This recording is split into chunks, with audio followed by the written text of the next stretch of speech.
இப்போ 3/4 படிச்சு முடிச்சுட்டேன். இன்னும் கொஞ்சம் இருக்குது. அப்படி இந்த வசனங்கள் இருந்தாலும் சில வசனங்களை சொன்னாங்க. சில வசனங்கள் பூண்டு, போர்வை, அப்பம், இதெல்லாம் வந்து ரொம்ப நானே யோசிக்கிறேன். எங்கே யோசிக்கிறேன், வசனம் தெரிஞ்சிடும், அந்த பொருள் இருக்குது பார்த்தீங்களா, அதை கண்டுபிடிக்கிறது கொஞ்சம் மூளை என்ன பண்ணணும், கசக்கணும். இல்லையா? சிறு மூளை பெருமொழி போட்ட கசக்கலாம் என்ன பண்ணுவோம். ஒரு சிலர் நம்ம மூளை என்ன பண்ண மாட்டேங்குது. அதற்கு மகிமை உண்டாங்க. ஸ்தோத்திரம். நல்ல சகோதரிகள் நல்ல நடத்துறாங்க. அடுத்தது இவங்க பாசமாகலாம், சிஸ்டர் தான் பாருங்க. ஸ்தோத்திரம். எதிர்காலத்தில் பாசமாகலாம். அவங்களுக்கு நல்ல அருமையாக ஒவ்வொரு வசனத்துக்கு உண்மையாக ஒரு வசனத்துக்கும் அந்த விளக்கங்கள்லாம் சொல்லிக் கொடுத்து நல்ல பைபிள் படித்து நல்ல ஒரு கூட்ட போன பாசமாக இருந்தாலும் அந்த மாதிரி செய்ய முடியும். நான் அவங்க கிருபை கொடுத்துருக்காங்க. ஸ்தோத்திரம். நல்ல பிள்ளைங்க வாக்கு பிள்ளைங்க நல்லா டான்ஸ் பண்ணிக்கணும். வரும்போது பாட்டாங்க நல்லா கீழே வரைக்கும் அந்த சட்டம் கேட்டது, கீழே வரைக்கும் அந்த பிரசங்கம் வந்துச்சு. அல்லேலூயா. கர்த்தர் நல்லவர். இந்த நாள் ஒரு விசேஷமான நாள் தான். உலகத்திற்கு நமக்கு இல்லை, நான் தான் போவேன். எங்கள் வீட்டில் யாரும் வர மாட்டாங்க, நான் தான் போவேன். நானே போய் பெரும் முனையில் போய் என்ன பண்ணுவேன், அந்த பணக்கட்டை எடுத்துகிட்டு போயிட்டு அந்த செஞ்சு வச்சுருக்க ஸ்டிக்கர் இருக்க காசு கொடுத்து நானே கொண்டு வீட்டில் வச்சு 3 நாள் நான் தான் பூஜை பண்ணுவேன். ஏன்னா வீட்டுக்கு நான் தான் மூத்தவன். 3 நாள் நான் தான் பூஜை பண்ணுவேன். 3ஆம் நாள் கழிச்சு எங்கேயாவது கிணறு கொண்டு போய் கிணத்துல ஓட்டுவேன். உண்மையாகவே அது வாய் இருக்குன்னு என்ன சொல்லியிருக்கோம், நீ ஏன் வாங்கிட்டு வந்து வச்சுட்டு, நீ ஏன் 3 நாள் எனக்கு பூஜை பண்ணிட்டு, நீ ஏன் தூக்கி அந்த பாடம் நேரத்தில் போறேடா பாவி அப்படின்னு சொல்லியிருக்கோம். ஆனால் இன்னதுக்கு பேசுறதுக்கு இல்லை, பேசாது. லசனம் சொல்றது என்னது, பேசாது. ஆண்டவருக்கு ஸ்தோத்திரம். அப்படி இருந்தால் என்னை ஆண்டவர் 20ஆம் வயதில் ரட்சித்தார். அல்லேலூயா. 20 வயசு கீழே யாராவது இருக்கிறீங்களா? 20 வயசு கீழே இருக்கிறவங்களெல்லாம் அதிகமாக ஆண்டவர் நேசிக்கிறார். அல்லேலூயா. எங்களை ரொம்ப பாக்கியம் வருது. ஏன்னா 20 வயசு வரைக்கும் நான் ரொம்ப சாட்சி சொல்லுவேன். நீங்கள் ஆச்சரியப்படுவீங்க. கர்த்தருக்கு பயந்து உண்டாகட்டும். இந்த நாளில் இந்த நேரத்தை ஒதுக்கி இவ்வளோ நேரம் வந்த வாலிபர்களுக்காக கூட்டம் சொன்னாங்க. பார்த்தா இன்னைக்கு பெரியவங்களா இருக்கிறீங்க. அல்லேலூயா. வாலிபர்கள் அப்படின்னு சொன்னாலே நம்ம எவ்வளோ ஆக்டிவாக இருக்கிறோன்னு தான் வாலிபர்கள் தான் தவிர சின்ன வயசு 15 வயசு அவங்க வாலிபர்கள் கணக்கில் எடுத்துக்கிட்டு இன்னைக்கு பாருங்க 15 வயசு 20 வயசு கீழே இருக்கிற வாலிபர்கள் ஒரு வேலை செய்ய சொன்னால் அம்மா இடுப்பு வலிக்குது, அம்மா முட்டி வலிக்குது, என்னால் செய்ய முடியல, மூச்சு வாங்குது. அல்லேலூயா. ஆக்டிவாக இருக்கிறவங்க எல்லாருமே வாலிபர்கள் தான். ஹலோ, பெரியவங்க எல்லாருமே சேர்த்தா சொல்றேன், ஆக்டிவாக இருக்கிற எல்லாரும் வாலிபர்கள் தான். அல்லேலூயா. வரமாட்டேங்குது பாருங்க. ஸ்தோத்திரம். உங்களுக்கு நல்ல ஒரு சாப்பாடு அரேஞ்ச் பண்ணியிருக்கீங்களா சிஸ்டர்? பிரியாணிங்களா? அல்லேலூயா சொல்லுறேன்னா பிரியாணி கேன்சல் ஆகிட்டு பயப்படாது. உங்களுக்கு நல்ல சாப்பாடு இருக்கும். ஆண்டவர் உங்களை ஆசீர்வதிப்பார். கர்த்தருக்கு மகிமை உண்டாவதாக. ஒரு வசனத்தை வாசித்து நாம் செபிக்கலாம். ரோமர் 8ஆவது அதிகாரம் 28வது வசனத்தை எடுத்துள்ள வாசிகள். இந்த நாளில் என்னோட கூட ஆக்சுவலாக என்னுடைய பாசமாக வர வேண்டியது, அவங்க தான் செய்தி கொடுக்க வேண்டியது.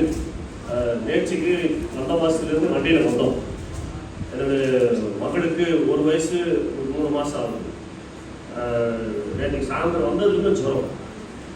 நேற்று நைட்டு 10:30 மணிக்கு ஹாஸ்பிட்டலில் தேடி அளவு 1 மணி நேரம் ஆஸ்பத்திரி தேடி ஆகினா குழந்தைக்கு அவ்வளோ உடம்பெல்லாம் ஃபுல்லாக ஃபீவர், ரொம்ப சூடாகிடுச்சு. எங்களுக்கு 2 பேருக்கு ரொம்ப கஷ்டமாயிடுச்சு.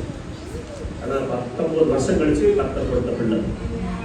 எங்களால் என்ன பண்ணுறதுன்னா ஜோமெண்ட்டு ஒரு ஹாஸ்பிட்டலுக்கு கிடச்சிது. ஜோமெண்ட் ஹாஸ்பிட்டலுக்கு பார்த்தோம்.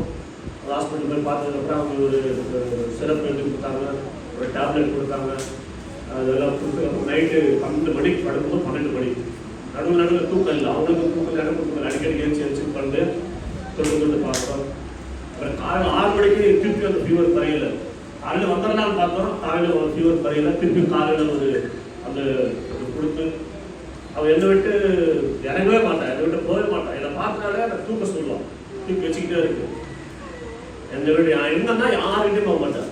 அது ஒரு ஸ்தோத்திரம். சரி, இன்னைக்கு இந்த ஊழியத்துக்கு அவங்க வர முடியாது, நம்மளால போய் அவருடைய வார்த்தையை கொடுக்கணும். ஏன்னா இத்தனை பேர் நீங்கள் தாகமாக வந்திருக்கிறீங்க. அல்லேலூயா. ஆகினாலே கர்த்தர் ஒருவர் வெறுமையை அனுப்ப மாட்டார். நிச்சயமாக உங்களுக்கு அற்புதம் செய்து அனுப்புவார். அல்லேலூயா. வசனத்தை எடுத்தவங்க வாசிக்கும். அன்றியும் அவருடைய தீர்மானத்தின்படி அழைக்கப்பட்டவர்களாய் தேவனிடத்தில் அன்பு கூறுகிறவர்களுக்கு சகலமும் நன்மைக்கு ஏதுவாக நடக்கிறது என்று அறிந்திருக்கிறோம். மீண்டும் எல்லாரும் சேர்ந்து வசனத்தை எல்லாம் சேர்ந்து வாசிப்போமா? அன்றியும் அவருடைய தீர்மானத்தின்படி அழைக்கப்பட்டவர்களாய் தேவனிடத்தில் அன்பு கூறுகிறவர்களுக்கு சகலமும் நன்மைக்கு ஏதுவாக நடக்கிறது என்று அறிந்திருக்கிறோம். அல்லேலூயா. சகலமும் நன்மைக்கு. கையில் உயர்த்தி சொல்லுவோம், சகலமும் நன்மைக்கு. எல்லாரும் சொல்லுவோம், சகலமும் நன்மைக்கு. அல்லேலூயா. விசேஷமா வாழ்வு பிள்ளைகளை கவனிக்க, சகலமும் நன்மைக்கு. அம்மாவோ யாரோ ஒருத்தரை கட்டாயப்படுத்தி பிடிச்சி கொண்டு நீங்க உட்கார வச்சது நன்மைக்கு. அல்லேலூயா. இல்லைன்னா நீங்க அந்த ஃப்ரெண்ட்ஸ்களோட சேர்ந்து எங்கேயாவது என்ன பண்ணிருப்பீங்க, இன்னைக்கு ஏதாவது சூழ்நிலை கொழுக்கட்ட அதுதான் நம்முடைய விளையாட போயிருப்பீங்க. ஸ்தோத்திரம். உங்களை காலை பிடிச்சி உங்க அம்மாவோ அப்பாவோ யாரோ ஒருத்தவங்களை கட்டாயப்படுத்தி நீங்க போகணும், நீங்க உட்காரணும்னு சொன்னதுக்காக ஸ்தோத்திரம். அதுவும் நன்மைக்கு. அல்லேலூயா. இன்னைக்கு நீங்க வந்தது நன்மைக்கு. ஆமென் சொல்லுவோமா? அல்லேலூயா. அப்படி நாமத்திற்கு மகிமை உண்டாவதாக. ரொம்ப முக்கியமான ஒரு நேரம் ஆண்டவருக்கு ஸ்தோத்திரம். செய்தி கொடுக்குற நேரம் ரொம்ப முக்கியமான ஒரு சோதனை என்னன்னா, அப்பதான் தூக்கம் வரும். என்ன வரும்? தூக்கம் வரும். அப்பதான் சிந்தனை எங்கேயாவது போகும். ஆனால் இது வரைக்கும் ஒன்றா நேரத்தில் தூக்கம் வரல பாருங்க, என்டர்டைன்மெண்ட் பார்த்து வச்சு அப்புறம் தூக்கம் சிந்தனை இறங்கி போகிற இங்கேயே தான் இருக்கும். இல்லையா? இப்போ என்ன முக்கியமான நேரம். இப்படிதான் ஒருத்தர் ஒரு சபையில் பிரசங்கம் பண்ணிட்டு இருக்கிறார். ஞாயிற்றுக்கிழமை பிரசங்கம் பண்ணிட்டு உண்மையாக நடந்த சம்பவம். எங்கள் ஊர் பக்கத்தில் இருக்கிற ஒரு சபையில் நடந்த சம்பவம். பாஸ் பிரசங்கம் பண்ணிட்டே இருக்கிறாரு. ஒரு அம்மா, வயசான அம்மா, பாஸ் எப்போ முடிப்பீங்க அப்படின்னு கேட்குறாங்க. நீங்களாம் நல்லவர்கள். அல்லேலூயா. எப்போ முடிப்பாங்க டைம் சொல்லலை. 4 மணி 5 மணி கூட ஆகலாம். அதான் இந்த கூடவே கூடாதுன்னு சொல்லப்படுது. அல்லேலூயா. முடிச்சிடும். இந்த அம்மாவுக்கு பாஸ் எப்போ முடிக்க போறீங்க? உச்சரம் கொஞ்ச நேரம் 10 நிமிஷம் போச்சு. திருப்பி அம்மா எப்போ பாஸ் எப்போ முடிப்பீங்க? இன்னொரு 10 நிமிஷத்துல முடிஞ்சிருமா?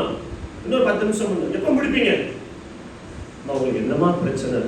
அதுவா பாஸ், இன்னைக்கு ஞாயிற்றுக்கிழமையா, இன்னைக்கு கறி சமைச்சு கொண்டு வந்து அடுப்பு மேல வச்சுட்டு வர அவசரத்துல ஜன்னலும் சாத்தல, கதவும் சாத்தல, வர அவசரத்துக்கு ஓடி அண்டா பாஸ்டர். இங்க வந்து உட்கார்ந்ததுக்கு அப்புறம் தான் தெரியுது அதுவும் சாத்தல, ஜன்னலும் சாத்தல.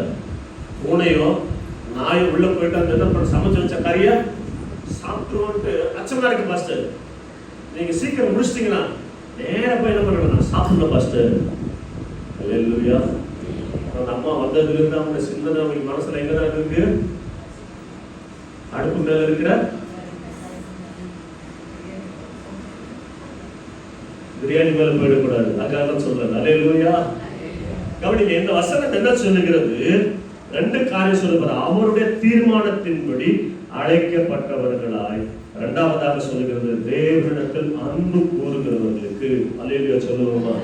அருமையான தேவ பிள்ளைகளே, அருமையான வாழ்வு பிள்ளைகளே, அருமையானவர்களே, சகோதர சகோதரிகள், பெரியவர்களே, நீங்களும் நானும் அவர் தீர்மானத்தின்படி அழைக்கப்பட்டவர்கள். அல்லேலூயா சொல்லுவோமா? சத்தமா எல்லாரும் அல்லேலூயா சொல்லுவோமா? நீங்கள் அவரை தெரிந்து கொள்ளவில்லை, நாம் அவரை தெரிந்து கொள்ளவில்லை. அவரை உங்களையும் என்னையும் தெரிந்து கொண்டார். அவரை உங்களையும் என்னையும் அவருடைய தீர்மானத்தின்படி அழைத்திருக்கிறார், ரட்சித்திருக்கிறார், அபிஷேகத்திருக்கிறார், ஊழியத்தில் பயன்படுத்திக் கொண்டிருக்கிறார். இன்னமும் உங்களை எடுத்து பயன்படுத்த போகிறார். ஏன்னா அவருடைய தீர்மானத்தின்படி நாம் அழைக்கப்பட்டவர்கள். அல்லேலூயா. அவருடைய தீர்மானத்தின்படி அவர் சூஸ் பண்ணி நம்மளை செலக்ட் பண்ணி இங்க கொண்டு வந்து வைத்திருக்கிறார். ஒரு சபையிலையோ, ஒரு ஜப கூட்டத்திலேயோ, ஒரு இடத்திலேயோ உங்களை ஆண்டவர் வைத்திருக்கிறார் என்று சொன்னார். நீங்களும் நானும் தெரிந்து கொள்ளவில்லை, அவர் நம்மை தெரிந்து கொண்டதுனாலே, அவர் நம்மை முன்குறித்ததுனாலே ஆண்டவர் நம்ம மேல எவ்வளவு அன்பு வைத்திருக்கிறார் பாருங்க. உலக தோற்றத்துக்கு முன்னமே உங்களும் என்னை முன்குறித்தார். கரங்களை தட்டி ஆண்டவரை மகிமை படுத்துவாங்க. ஆண்டோட அன்பு பாருங்க, எவ்வளவு பெரிய அன்பு பாருங்க. ஸ்தோத்திரம். சில வேளையில கடைக்கெல்லாம் போனீங்கன்னா அம்மாவோ வீட்டுல இருக்கிற யாரும் கடைக்கு அனுப்புவாங்க, காய்கறி வாங்கிட்டு வர சொல்லி. அந்த தக்காளி காய்கறிகளை நீங்க என்ன பண்ணுவீங்க? காய்கறிலாம் பார்த்தா வாங்குவீங்க இல்லையா? சில பேர் நான் போனேன் அப்படியே அள்ளி போடுங்கன்னு வாங்கிட்டு வந்துட்டே இருப்பாங்க. நான் ஒரு தடவை என்ன பண்ணேன், தக்காளி வாங்கிட்டு போனேன். தக்காளி எப்படி வாங்கிட்டு போகணுமா? சொத்தை இல்லாம பார்த்து நசுங்காம நல்லா இருக்கலாம் பார்த்து பொறுக்கி எடுத்து 1 கிலோ பொறுக்கி எடுத்தா விலை வேற கூட, விலைவாசி ஏறி இருந்தோம். 1 கிலோ தக்காளி வாங்கி 4 கிலோ கூடுறன்னு சொல்லிட்டு இன்னைக்கு விலைவாசி அதிகமாக சொல்லி தக்காளி வாங்கி வீட்டுக்கு போய் கொண்டு போய் வச்ச உடனே பார்த்தா அதுல 3 நாள் தக்காளி நசுங்கிடுச்சு. என்ன சொல்றாங்க, யோ என்னையா மனுஷன் ஒரு தக்காளி கூட என்ன பண்ணுவாங்கல்ல சொல்லுவாங்க, சொல்ல மாட்டாங்க. பார்த்து வாங்கிட்டு வர முடியாதா? சில அம்மா மாதிரிலாம் பார்க்கும்போது எனக்கு மைண்ட் வாசி கேட்குது. அதனால புதுசாக திட்டுறோம் பாஸ்டர், பார்த்து வாங்கதான் தெரியாதா? கவனிங்க. அப்ப நீங்களும் நானும் ஆண்டவர் உங்களை ஒவ்வொரு இடத்துல இருந்து ஒவ்வொரு ஊர்ல இருந்து உங்களை என்ன பண்ணிருக்கிறாரு, செலக்ட் பண்ணி எடுத்து எங்க கொண்டு வந்து வச்சிருக்காரு, வீட்டுல அவங்க வீட்டுல கொண்டு வந்து வச்சிருக்கிறாரு. ஆனா நாங்க எல்லாம் நல்லவங்களா? நல்லவன், நான் நீதிமான், நான் உண்மை உள்ளவன், பரிசுத்தம் உள்ளவன், நான் ஒழுக்கம் உள்ளவன் யாராவது இருக்கிறீங்களா? ஒரு கையை வைத்துக்காங்க யாராவது இருக்கிறீங்களா? யாருமே அப்படி இல்லை. என்ன சொல்றேன், யாருமே அப்படி கிடையாது. யாரும் நீதிமான் அல்ல. ஆனா ஆண்டவர் பாருங்க, உங்களை எப்படி அழைச்சிருக்கிறான்னு சொன்னா என் மேல உங்களை எவ்வளவு அன்பு வச்சிருக்கிறார். அல்லேலூயா, அல்லேலூயா. இப்ப பாருங்க, இந்த வசனம் என்ன சொல்லுகிறது, தேவனிடத்தில் அன்பு கூறுகிறவர்களுக்கு சகலமும் நன்மைக்கு எதுவாக நடக்கிறது என்று அறிந்திருக்கிறோம். கவனிங்க, ரொம்ப முக்கியமானது. தேவன் என்னை அழைத்தார், ஆண்டவர் இயேசுப்பா என்னை தெரிந்து கொண்டார், இயேசுப்பா என்னை அழைத்தார், என்னை அவர் முன்குறித்தார். ஸ்தோத்திரம், நல்லது. ஆனா இன்னைக்கு என்னுடைய வாழ்க்கையில் நான் தேவனை நேசிக்கிறேனா, நான் இயேசுப்பாவை நேசிக்கிறேனா? அல்லேலூயா, அல்லேலூயா. இயேசுப்பாவை நேசிக்கிறனால தான் பாஸ்டர் ஜெபத்துக்கு வந்திருக்கிறேன், இயேசுப்பாவை நேசிக்கிறனால தான் கூட்டத்துக்கு வந்திருக்கிறேன். ரைட். இயேசுப்பாவை நேசிக்கிறோம்னு சொல்ற நம்ம வாயில எந்த ஒரு பிரச்சனை வந்தாலும் என்ன நடந்தாலும் என்ன நம்ம சொல்லுவோம், சகலமும் நன்மைக்கு என்று சொல்லுவோம். இயேசுப்பா உண்மையா நேசிக்காதவங்க, முழுமையா நேசிக்காதவங்க, உண்மையா அன்பு கூறாத வாய் என்ன வரும், என்ன ஆண்டவரே இது, என்ன ஆண்டவரே இந்த கஷ்டம், ஏன் ஆண்டவரே இந்த பிரச்சனை, ஏன் ஆண்டவரே இந்த பலவீனம், ஏன் ஆண்டவரே எனக்கு மட்டும் இந்த பிரச்சனை, ஏன் எனக்கு மட்டும் இந்த மாதிரி சூழ்நிலை, நான் மட்டும் எப்படி கஷ்டப்படணும்?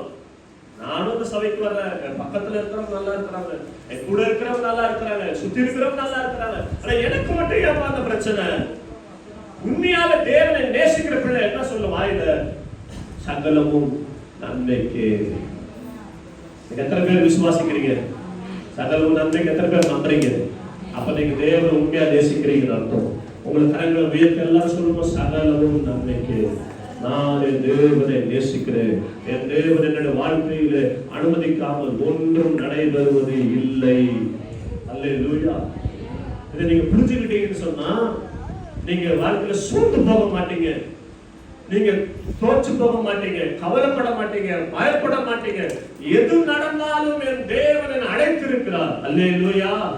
என் ஆண்டவர் என்னை அழைத்திருக்கிறார், என்னை முன்குறித்திருக்கிறார். ஆண்டவருக்கு ஸ்தோத்திரம். நான் அவரை நேசிக்கிறபடினாலே நிச்சயமாகவே என்னுடைய வாழ்க்கை நடக்கிற எல்லா காரியங்களும் ஏதோ ஒரு நன்மைக்கு ஏதுவாக நடக்கிறது. ஆமென், அல்லேலூயா. ஏதோ ஒரு நன்மைக்கு ஏதுவாக நடக்கிறது. கர்த்தருடைய நாமத்திற்கு மகிமை உண்டாவதாக. பாருங்க, ஆதியாகமம் 1ஆம் அதிகாரம் 1ஆம் வசனத்தை வாசிச்சு பார்த்தீங்கன்னா, ஆதியிலே யாருக்காக சிருஷ்டித்தார்? யாருக்காக? நீங்க பார்க்கறதா ஆடு மாடுகளுக்காக அந்த மாதிரி பாக்குறீங்க. சரி, யாருக்காக சிருஷ்டித்தாரு? எல்லாருக்காகவும் தான். நம்ம எல்லாருக்காகவும் மிருக ஜீவனுக்காக சிருஷ்டித்தார். பாருங்க, உங்களுக்காக எனக்காகவே அந்த பூமியை படைச்சார். நல்லா புரிஞ்சுக்கணும். நீங்க நான் அப்படி யோசிச்சு பார்த்து வர்றேன், கற்பனை பண்ணி பார்த்தேன். நம்மளை எத்தனாவது நாள் படைச்சாரு? அப்பா, வெரி குட். எத்தனாவது நாள்? 6வது நாள். ஏன் 6வது நாள் படைச்சாரு? ஏன் நாள் அன்பு வச்சிருக்கிறான். என்ன முதல் நாள் படைச்சிருக்கணும்ல? முதல்ல என்ன படைக்கிறாரு? வானத்தை படைக்கிறாரு, பூமியை படைக்கிறார், சூரியன் சந்திரன் நட்சத்திரம் எல்லாத்தையும். ஆடு மாடு கூட கடைசியில, அதுக்கப்புறம் நம்மள என்ன பண்றாரு? படைக்கிறார். ஏன்? Very good. நமக்கு ஏன்னா நம்மள அப்படி அந்த ஆடு மாடு மிருக ஜீவன்கள் பூமியில இருக்கிற விளையிற பருப்பு அது இதெல்லாம் விளைவிக்காமலே நம்மளை படைச்சதான். நம்ம அந்தரங்கத்துல பேய் மாதிரி தான், பேய்ன்னு சொல்லுவாங்க. அந்தரத்தான் தொங்கிட்டு இருக்கிறோம். இந்த பூமி அந்தரத்தான் இருக்குது. எத்தனை பேருக்கு தெரியும்? பூமி அந்தரத்தான் தான் இருக்குது. ஆண்டவருக்கு மகிமை உண்டாவதாக. ஆண்டவர் பாருங்க, உங்களை என்னையும் ஒரு மரமாவோ ஒரு சூரியன் சந்திரன் நட்சத்திரமாக விலங்காக படைத்திருக்கலாம், அல்லது ஒரு ஏஞ்சல்ஸா படைச்சிருக்கலாம். கர்த்தருக்கு ஸ்தோத்திரம். ஒரு ஏஞ்சல்ஸா படைச்சிருக்கலாம். ஆனா அவைகளை அப்படிப்பெல்லாம் நம்மளை படைக்காம அவருடைய சாயல் அவருடைய ரூபத்தின் கூட உங்களை என்னை படைச்சிருக்கிறார் சொன்னால் உங்க மேல எவ்வளவு அன்பு இருக்கிறார். கைகளை தட்டி கர்த்தரை மகிமைப்படுத்துவோம். ஒரு நாளும் நீங்க சாதாரணமா உங்களை நினைச்சிடாதீங்க. அல்லேலூயா சொல்லுவோமா. நீங்க ஒரு நாள் சாதாரணமானவர்கள் அல்ல. நீங்க எனக்கு எதுக்கும் தகுதி இல்லை, நான் வேஸ்ட், நான் ஒண்ணுக்கும் பிரயோஜனம் இல்லை, எனக்கு நான் ஆண்டவருக்கும் சரி உலகத்தில் யாருக்கும் நான் பிரயோஜனம் இல்லை நினைச்சிடாதீங்க. ஏன்னா தேவனுடைய சாயல் தேவனுடைய ரூபத்தின்படி உங்களை என்னை கர்த்தர் படைச்சிருக்கிறார். இந்த பூமியில் இருக்கிற ஒவ்வொரு பொருளும், இந்த மைக் எடுத்துக்காங்க, இந்த போன் எடுத்துக்காங்க, வாட்ச் எடுத்துக்காங்க, அந்த எல்லாம் எந்த பொருள் நீங்க பார்த்தாலும் ஒவ்வொன்றும் ஒவ்வொரு பர்பஸ்க்காக படைச்சிருக்கிறார். அதே போல உங்களை ஆணாக பெண்ணாக படைச்சிருக்கிறார்கள். ஒரு நோக்கத்தோட கர்த்தர் படைச்சிருக்கிறார். அவருடைய சாயல் ரூபத்தின் படைச்சிருக்கிறார் சொன்னால் நிச்சயமாகவே உங்களை கொண்டு கர்த்தர் பெரிய காரியத்தை செய்ய போகிறார். அல்லேலூயா. ஒரு நாள் உங்களை நீங்க உங்களுக்கு கில்ட்டிக்குள்ள போயிடாதீங்க, தாழ்வு மனப்பான்மைக்குள்ள போயிடாதீங்க, உங்களை தாழ்வ நினைக்காதீங்க. கர்த்தருக்கு ஸ்தோத்திரம். நீங்க தேவனுடைய சாயல்ல உண்டாக்கப்பட்டவர்கள், நீங்க தேவனுடைய பிள்ளை, தேவனுடைய அபிஷேகம் உங்கள் மேல் இருக்கிறது. தேவன் உங்களை அழைத்திருக்கிறார், தேவன் உங்களை முன்குறித்திருக்கிறார். அப்பாவோ அம்மாவோ தாத்தாவோ பாட்டி யாருமே அல்ல, ஆண்டவரே நம்மளை அழைத்திருக்கிறார். கர்த்தருக்கு மகிமை உண்டாகட்டும். ஆகினால் நானும் நீங்களும் விசேஷமானவர்கள். அல்லேலூயா சொல்லுவோம். கையை உயர்த்தி சொல்லுங்க எல்லாரும், நான் விசேஷமானவன். விசேஷத்தவள் சொல்லுங்க. அல்லேலூயா.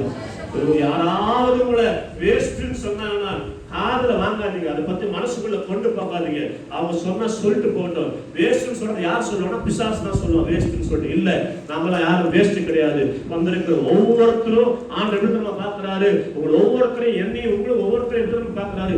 சின்னவன் ஆயிரமும் சிறியவன் பலத்த சாதியமாவான். ஒவ்வொருத்தருக்கு பின்னாடி 1000 ஆத்துமாக்களை கர்த்தர் பார்க்கிறாருங்க. நீ சாதாரணமான ஆள் கிடையாது. ஸ்தோத்திரம். நான் ஒரு பெண்ணை நீ நினைச்சிட்டு இருக்கிற, நீ பெண்ணை நீ நினைக்காத. நீ ஒரு பெண்ணா இருந்தாலும் ஆணா இருந்தாலும் ஆண்களால சாதிக்க முடியுமா? இல்ல. பெண்ணை வேதத்தை சாதிச்ச பெண்களை பாருங்க, பெண்களை குணாதிசயத்தை பாருங்க, பெண்களை கர்த்தருக்கு எப்படி ஒப்பு கொடுத்தான்னு பாருங்க. அப்படிப்பட்ட பெண்களை பார்க்கும் பொழுது பெண்களா இருக்கிற உங்களை கர்த்தர் வல்லமையாக பயன்படுத்துவார். அல்லேலூயா. ஆண்டவருடைய நாமத்திற்கு மகிமை உண்டாகுது. நான் என் தேவனை நேசிக்கிறேனா? ரொம்ப முக்கியமானது. தேவன் என்னை நேசித்தார். என் தேவன் என்ன பண்ணாரு? ஒரு மரமாக இப்படி இயற்கையான காரியங்களை படைக்காமல் அவருடைய சாரூபத்தை படைச்சார். ரெண்டாவது பாருங்க, நான் இப்படி அடிக்கடி யோசிப்பேன். நம்முடைய குடும்பத்தை நாம தான் ரசிக்கப்பட்டோம். அப்பா அம்மா அக்கா மூத்தவங்க, ரெண்டாவது நான், அதுக்கப்புறம் தங்கச்சி தம்பி. குடும்பத்துல 6 பேர், 4 பிள்ளைங்க. என்னென்ன ஆணை வேசப்பட்டார். அது போல உங்க வீட்டுல கூட நீங்க இருப்பீங்க. உங்க வீட்டுல நீங்க அப்படி இருக்கலாம். உங்க குடும்பம் ரசிக்கப்பட்டிருக்கலாம். ஸ்தோத்திரம். அது உங்களை ஒருத்தர் யாரா ரசிக்கப்பட்டிருக்குன்னு சொன்னா கொஞ்சம் யோசிச்சு பாருங்க. நம்ம குடும்பத்துல, என்னோட நண்பர்கள்ல, நம்மளோட ஊர்ல, நம்மளோட மாவட்டம், மாநிலம், தேசத்துல கர்த்தர் நம்மை தெரிந்து கொண்டார் என்று சொன்னால் உங்க மேல என் மேல ஆண்டோட கண்ணு எவ்வளவு பெரிய கண்ணு வச்சிருக்கிறார், எவ்வளவு நம்பி அன்பு வைத்திருக்கிறார். அல்லேலூயா. அல்லேலூயா. நான் என்ன யோசிப்பேன், நான் எப்பவுமே என்ன கம்பேர் பண்ணுவேன். என்னை விட பக்தி உள்ளவங்க இருக்கிறாங்க, என்னை விட பக்தி உள்ளவங்க, என்னோட பக்திமானா இருக்கிறாங்க. நம்ம தேசம், இந்திய தேசம் பக்தி உள்ள தேசம். இன்னைக்கு பக்தினால்தான் செய்யறாங்க, அறியாம தான் பக்தினால தான் செய்யறாங்க. அறியல, மனக்கண் கூடாக்கப்பட்டவர்கள் செய்யறாங்க. அந்த பக்தியை நம்ம கிண்டல் பண்ண முடியாது. பக்தி உள்ளவர்கள் இந்திய தேசத்து மக்கள். அல்லேலூயா. நம்ம அவங்களுக்காக ஜெபிக்கணும். மனக்கண் திறக்கப்படணும். ஜெபிக்கிறது அவங்களுடைய வேலை. கர்த்தருக்கு ஸ்தோத்திரம். அவங்களுடைய செய்கிற காரியங்களை பார்த்து கிண்டல் அடிக்க, கேள் அடிக்க கூடாது. ஏன்னா ஒரு நாள் நானும் தான் செஞ்சுட்டு இருந்தேன். அல்லேலூயா. பக்தி உள்ள ஜனங்கள். கர்த்தருக்கு ஸ்தோத்திரம். அப்ப நம்மளை விட நான் யோசிச்சு பார்ப்பேன், என்னை விட நெருப்பு மிதிச்சிருக்கிறாங்க. நெருப்பு மிதிக்கிறாங்க. வருஷம் வருஷம் ஒரு திருவிழா வந்தா நெருப்பு மிதிக்கிறாங்க. உடம்பெல்லாம் அளவு குத்துறாங்க. சபைக்கு வந்து ஒரு தம்பி, வாலிப தம்பி, விடுதலைக்காக ஜெபம் பண்ணும் போது அவர் சொன்னான், பாஸ்டர் எங்க ஊர்ல திருவிழா நடக்கும் போது நெருப்பு மிதிக்கும் பாஸ்டர்.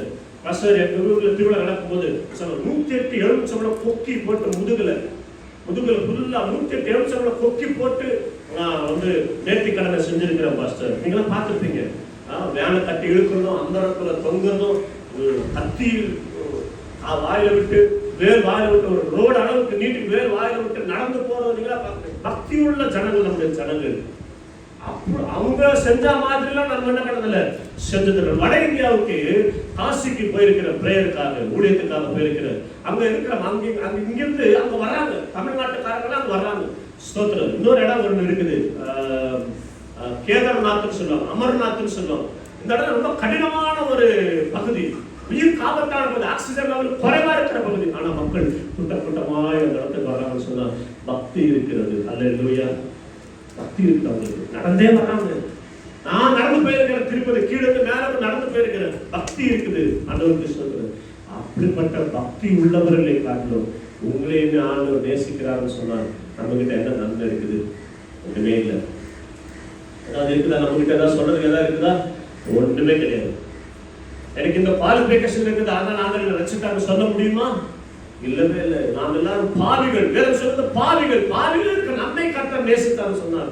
உங்க மேல எவ்வளவு ஆண்டவர் எவ்வளவு அன்பா இருக்கிறார். அல்லேலூயா, அல்லேலூயா. கர்த்தருடைய நாமத்திற்கு மகிமை உண்டாவதாக. வேதம் சொல்லுகிறது, அவர் நம்மிடத்தில் முந்தி அன்பு கூர்ந்தார். அவருடைய அன்பு நமக்கு முந்தி, அவருடைய அன்பு நமக்கு முன்னாடியே செலுத்தினார். முந்தி அன்பு கூர்ந்தார். 1 யோவான்ல வாசிக்கிறோம் 4:19.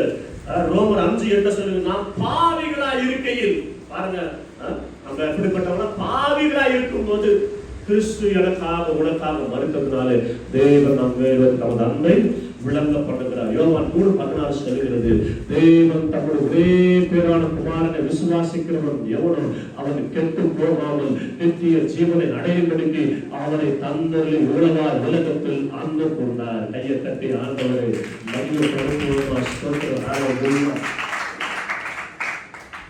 உனக்காக எனக்காக பலியான ஒருத்தர் இருக்கிறார், இயேசு மட்டும்தான். அல்லேலூயா, அல்லேலூயா.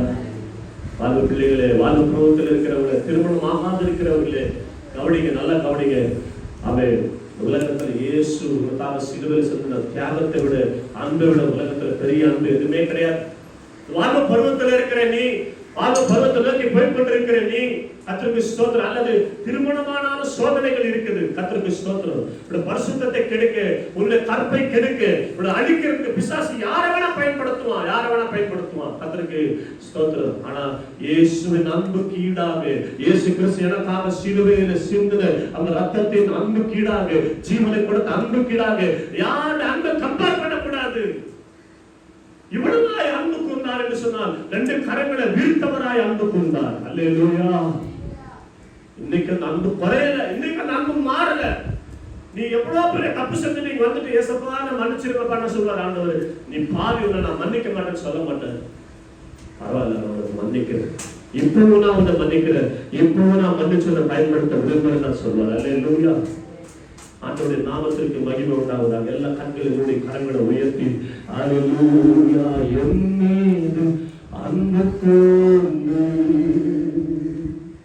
பலியாகி சிலுவையிலே எனக்காய், எல்லாரும் சேர்ந்து பாருங்க, கண்களை மூடி.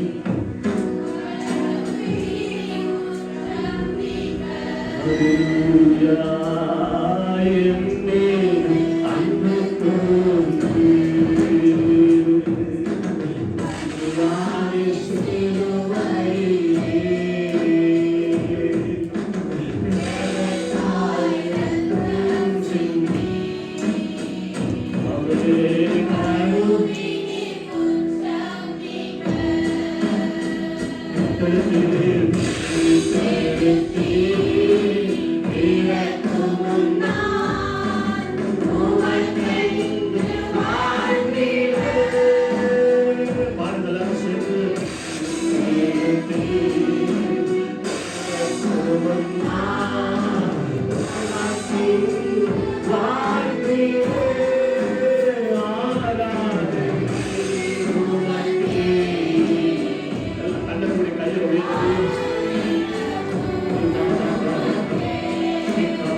வார்த்தைகளை ஆசீர்வதித்தார்.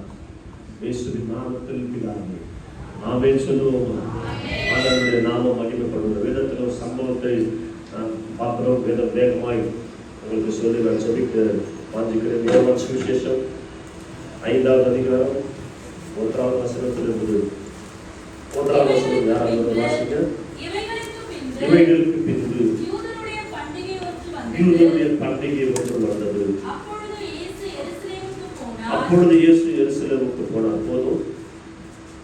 இவைகளுக்கு பின்பு யூதருடைய பண்டிகை ஒன்று வந்தது. அப்பொழுது இயேசு எருசலேமுக்கு போனார். இவைகளுக்கு பின்பு யூதருடைய பண்டிகை ஒன்று வந்தது. அப்பொழுது இயேசு எருசலேமுக்கு போனார். அல்லேலூயா. நான் சொன்ன ஏற்கனவே உங்களுக்கு நான் 28 முறை படிச்சுட்டேன். சில வருஷத்துக்கு முன்னாடி ஒரு பிரசங்கத்தை ஆயத்தப்படும் போது இந்த வேதத்தை படிக்கும் போது 1வது வசனம் இருதயத்தை ஆழமாய் தொட்டது. ஏன் அப்படின்னு சொன்னா, யூதருடைய பண்டிகை, நம்ம இந்தியாவில் 5 பண்டிகை முக்கியமான பண்டிகை இருக்குது. என்னென்ன பண்டிகை? பொங்கல், தீபாவளி, இன்னைக்கு இருக்கிற பண்டிகை. இதெல்லாம் பண்டிகையாக என்ன பண்றாங்க? ரொம்ப கோலாகலமாக கொண்டாடுற விசேஷமான ஒரு பண்டிகை. யூதர்களுக்கும் 7 பண்டிகை இருக்குது. அதுல ஒரு பண்டிகை பஸ்கா பண்டிகை வருது. கவனிங்க, யூதன், அந்த யூதனா இருக்கிற மனுஷன் அவங்க என்ன பண்ணணும்னா அந்த பண்டிகையை கண்டிப்பா முக்கியத்துவப்படுத்துவாங்க. அந்த பண்டிகையை கண்டிப்பா கடைபிடிப்பாங்க. கர்த்தருக்கு ஸ்தோத்திரம். இது நான் பாசிங்க ஆண்டவர் என்னோட பேசினாரு. என் அன்பு என்ன தெரியுமா மகனே, மகளே, என் அன்பு எவ்வளவு அன்பு தெரியுமா உனக்கு நான் சொல்றேன் பாருங்க. வசந்தமா மகனோட பேசினாரு. அவங்க சொல்றேன் பாருங்க, இயேசு கிறிஸ்து யூதனா இருந்தும் பண்டிகை கொண்டாட வேண்டியவர், பஸ்கா அனுசரிக்க வேண்டிய இயேசு கிறிஸ்து ஒரு யூதனா இருந்து அந்த யூதர்கள் அதை செய்யாமல் போனால், ஒரு யூத குடும்பத்தில் இருக்கிற ஒரு மனுஷன் அதை செய்யாமல் போனால் என்ன நடக்கும் சொன்னா, அவங்களுக்கு அந்த வீட்லயும் சரி சமுதாயத்திலும் சரி அவருக்கு விரோதமான பல காரியங்கள் நடக்கும். பேசுவாங்க, பல காரியங்கள் செய்வாங்க. ஆண்டவர் இயேசு கிறிஸ்து அதை பொருட்படுத்தாமல் எருசலேமுக்கு போகிறார். ஏன் எருசலேமுக்கு போகிறார்? நீங்க வாசி பார்த்தீங்கன்னா உங்களுக்கு புரியும். எருசலேமுக்கு போகிறார். ஏன்? அங்கே ஒரு மனுஷன் படுத்து கிடக்கிறான். அல்லேலூயா, அல்லேலூயா. அங்க ஒரு மனுஷன் படுத்து கிடக்கிறான். கை கால் வராதவனா 38 ஆண்டுகளாக கை கால் வழங்காதவனாய், நடக்க முடியாதவனாய், சச்சார்கள் அவனால் ஒன்று செய்ய முடியாதவனாய் அவன் குளத்தால படுத்து கிடக்கிறான். அவனை தேடி சென்று அவனுக்கு சுகம் கொடுக்க வேண்டும்.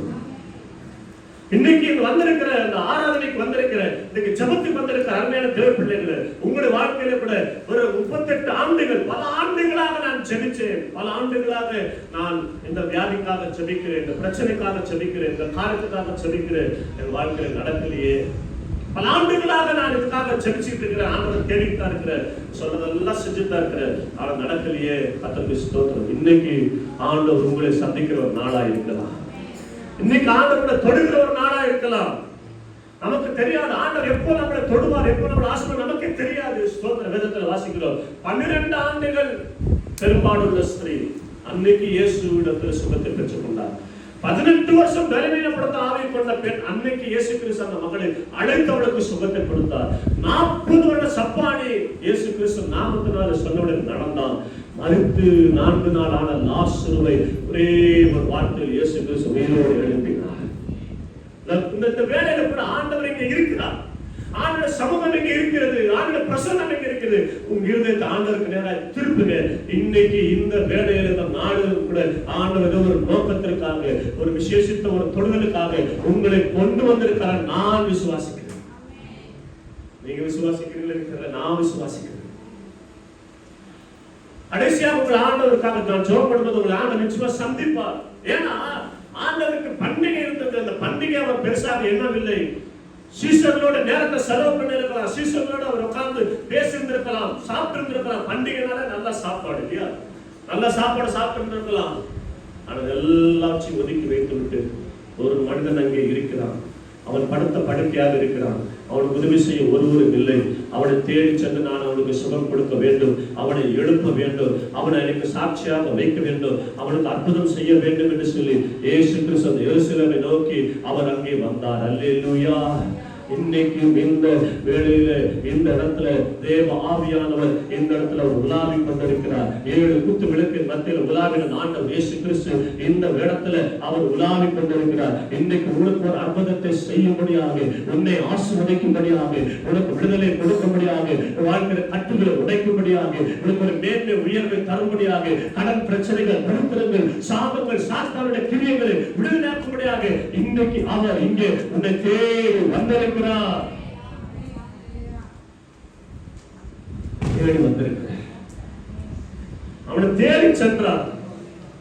இந்த வேதத்தை நாம் பார்க்கிறோம். இந்த எபிரேய பாஷையில பெதஸ்தா என்னப்பட்ட ஒரு குளம் இருந்தது. கர்த்தருக்கு ஸ்தோத்திரம். பாருங்க, ஆண்டவர் இயேசு கிறிஸ்து வாழ்ந்த நாட்களிலேயே ஆண்டவர் மாற்று சுகத்தை வைத்திருந்தார், மாற்று அற்புதத்தை வைத்திருந்தார். என்னன்னா அந்த குளம். இன்னைக்கு இந்தியாவில் பாத்தீங்கன்னா தெய்வீக சுகம் இருக்குது, ஹாஸ்பிட்டல்ஸ் மருந்து மாத்திரம் சுகமும் இருக்குது. அல்லேலூயா. தேவனுடைய பிள்ளைகள் நம்ம முதலாவது ஜெபிக்கணும். ரெண்டாவதா இந்த மெடிக்கல் அது இது நம்ம போகலாம், தப்பு இல்லை. மெடிக்கலுக்கே போயிட்டு இருக்கா. சில பேர் பார்த்தா ஹாஸ்பிட்டல் போனாமா நம்பிக்கை ஹாஸ்பிட்டல் மாத்திரை மருந்து இருக்கு, கடைசியில அது சுகம் கொடுக்காது, கைவிட்டுறலாம். 12 வருஷமா பெரும்பாலோட வேதம் சொல்லுகிறது, அநேக வைத்தியர்களால் சற்றாகிலும் குணமாகாமல் கைவிடப்பட்டார். அல்லேலூயா. கடைசியில இயேசு பண்ணிட்டவரை இயேசுவோட வஸ்திரத்தை ஓரத்தோட சுகம் கிடைச்சது. அல்லேலூயா சொல்லுவோம்.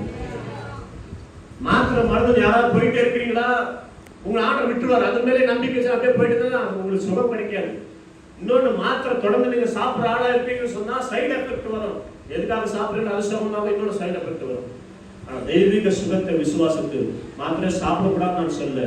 நீண்ட நாட்களா மாத்திரை சாப்பிடுற சூழ்நிலை இருக்குது, நீண்ட நாட்களா தொடர்ந்து மாத்திரை சாப்பிடுற சூழ்நிலை இருக்குன்னு சொன்னா ஜெபம் பண்ணி, ஆண்டவரே நீர் என்னை தொழுவரை, ஆனால் ஒரே ஒரு தொடுதல் போதும், அவருக்கு அற்புதமான சுகத்தை கொடுக்க இயேசு வல்லவனா இருக்கிறார். அல்லேலூயா. மரித்த லாசருக்கு ஒரே ஒரு வார்த்தை, மரித்து 4 நாள் ஆயிடுச்சு, நாச்சம் எடுக்குமே, நாருமே அழுகி போச்சு, எல்லாம் அழுகி போயிடுச்சு. ஆண்டவருக்கு ஸ்தோத்திரம். அவர் சொல்றார், லாசருவே வா வெளியே. ஒரே ஒரு வார்த்தை சொன்னார், சுகம் கழிச்சு வந்தான். அதற்கு மகிமை உண்டாவதாக. அருமையான தேவ பிள்ளைகள், இரக்கத்தின் வீடு. பெதஸ்தான்னு சொன்ன அர்த்தம் இரக்கத்தின் வீடு, அப்பத்தின் வீடு, கர்த்தர் ஜனங்களை சந்திக்கிற வீடு, கர்த்தர் இடத்துல உலாவுகிற ஒரு இடம், தேவ பிரசன்னம் இருக்கிற இடம் என்று சொல்லலாம். ஆனா அது எப்போ? எப்பயாவது ஒரு தடவை தான். எப்பயாவது தேவதூதன் வந்து தண்ணீரை வந்து இறங்கி தண்ணீரை கலக்கின பின்பு கவனிக்கணும். தண்ணீரை கலக்கின பின்பு யார் முந்தி இறங்குகிறானோ அவர் எப்பேற்பட்ட வியாதிஸ்வரன் ஆயிடுவான்.